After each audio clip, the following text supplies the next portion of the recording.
5 నిమిషాలు అని అంటే 5 నిమిషాలు, 6వ నిమిషం మేము మీ జోలికి రాము అని అంటున్నారు. వెళ్ళిపోటు. తల్లి అలసిపోయింది, ఏం చేయాలి అర్థం కావట్లేదు, ఏదో చెయ్యాలి కానీ తోచట్లేదు. నెమ్మదిగా నిద్రమత్తులోకి జారిపోయింది తల్లి.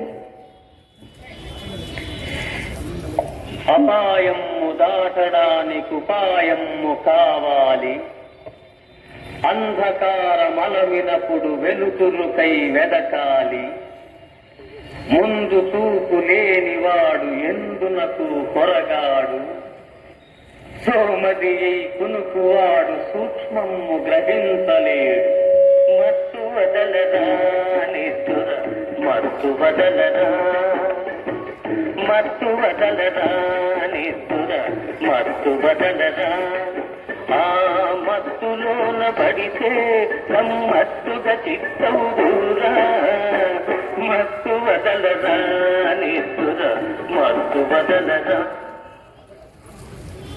తల్లి బతిలాడి 5 అంటే 5 నిమిషాలు, అంతకంటే ఎక్కువ మేము కూర్చోము అని చెప్పానంటే అక్కడున్న ఒక టీచర్ దగ్గరకు తీసుకొచ్చారు.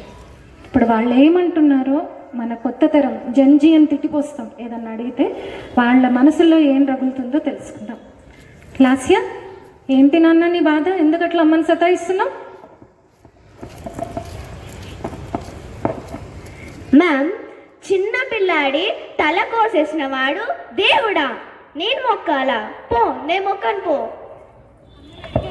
అమ్మని అడిగావా? ఇప్పుడు ఏమంది? అమ్మ చెప్పింది అట్లా అనద్దు, కళ్ళు పోతాయంట. అంతే, సమాధానం చెప్పలే. అందుకని నీకు శివుడు అంటే ఇష్టం లేదు, అంతేనా? సరే ఇషాన్వి, నీ బాధ ఏంటి నాన్న? వాడెవరో రాముడంట మ్యామ్, ఒక అర్ధాన్ని చంపేసిండంట, వాళ్ళ భార్యనేమో అడవిలో వదిలిపెట్టి వచ్చిందంట, వాడిదేమో నేను మొక్కను. అవునా?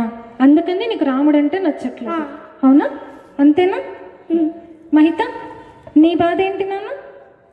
మ్యామ్, వాడెవడో కృష్ణుడు అంట మ్యామ్, ఎప్పుడు చూడు దొంగతనాలు దోచుకుపోటాలు, ఏంటి మ్యామ్ ఈ గోళ? వాడిదేమో నేను మొక్కాలి, నేను మొక్కను మ్యామ్. అమ్మని అడిగావా? అడిగాను, ఎప్పుడు చూడు కళ్ళు పోతాయి కళ్ళు పోతాయి కళ్ళు పోతాయి. సో అది జంజీ పిల్లలు వచ్చేసి ఏంటి అసలు నువ్వు చెప్పేదాని వెనుక తాత్వికత ఏంటి అని అడిగితే చెప్పడం చేతగాక కళ్ళు పోతాయి కాళ్ళు పోతాయి అంటున్నాను. సరే నేను చెప్తాను, నమ్ముతారా? అప్పుడు చెప్పండి చూద్దాం మ్యామ్, అప్పుడు నమ్ముతాం. చెప్తే నమ్ముతారా? మొట్టమొదటి లాస్య శివుడు సంగతి వదిలేసే. మనం ఇలా వెళ్తుంటే ఏవోసి వస్తుంది కదా, అక్కడ చిన్న చిన్న పిల్లలు 19 ఏళ్ల వాళ్ళు, 20 ఏళ్ల వాళ్ళు అన్నలు కనిపిస్తారు, చూసారా? వాళ్ళ పేరు తెలుసా? తెలీదు. అగ్నివీర్ అంటారు. వాళ్ళు చిన్నవాళ్ళు, 19 నుంచి 20 ఏళ్ల మధ్య ఉంటారు కదా. మన ఇంట్లో కూడా అన్న వాళ్ళు ఉంటారు, అంత వయసు పిల్లలు. వాళ్ళు యుద్ధానికి ట్రైనింగ్ అవుతున్నారు. వాళ్ళు మళ్ళీ బతికొస్తారన్న నమ్మకం ఉందా? లేదు. ఆ కళ్ళతోటి వస్తారన్న నమ్మకం ఉందా? లేదు. మరి అది చేసిన తల్లిదండ్రులు శివుడు పార్వతి కాదా? పంపించిన తల్లిదండ్రి శివుడు పార్వతి కాదా? శివుడు పార్వతి అని అంటే దేవాలయంలో చూపించాక లింగం పక్కన పట్టు చీర కట్టుకొని కూర్చోబెట్టిన అమ్మవారు కాదు. తనకంటే లోకం బాగుండాలని కోరుకున్న ప్రతి తల్లిదండ్రి శివుడే, అవునా కదా? కదా? ఇప్పుడు నమ్ముతావా గణపతి ఉన్నాడని? నీదేంటి నాన్న? రాముడు గురించి కదా. ఎక్కడ చూసావు నువ్వు రాముడు సీతను అడవిలో వదిలిపెట్టాడని? ఎక్కడ విన్నావు? సినిమాలో, కార్టూన్స్లో. సినిమాల్లో, కార్టూన్లో. మొత్తం రామాయణం చదివావా? ఎవరన్నా అడిగితే చెప్పేవాళ్ళు ఉన్నారా? సినిమాల్లో, కార్టూన్లో చూసి అది నిజం అనుకోకూడదు. సీతమ్మకు ఇంత అపకారం చేశాడని చెప్పి కాకి మీద బ్రహ్మాస్త్రం వేశాడు రాముడు. సీతమ్మను ఎత్తుకెళ్ళి కన్నీళ్లు తప్పించాడని రావణాసురుణ్ణి సకుటుంబంగా చంపేశాడు రాముడు. సీతమ్మ మీద ఈగ వాళ్ళతో సహించినవాడు రాముడు. అలాంటి భర్త భూమి మీద వెతికినా ఇంకోటి దొరకడు. మనం ఇంత చూసి ఇంత అనుకుంటే కరెక్ట్ కాదు. మనం చదవాలి, మనం చదివితే మనకు తెలుస్తుంది కదా.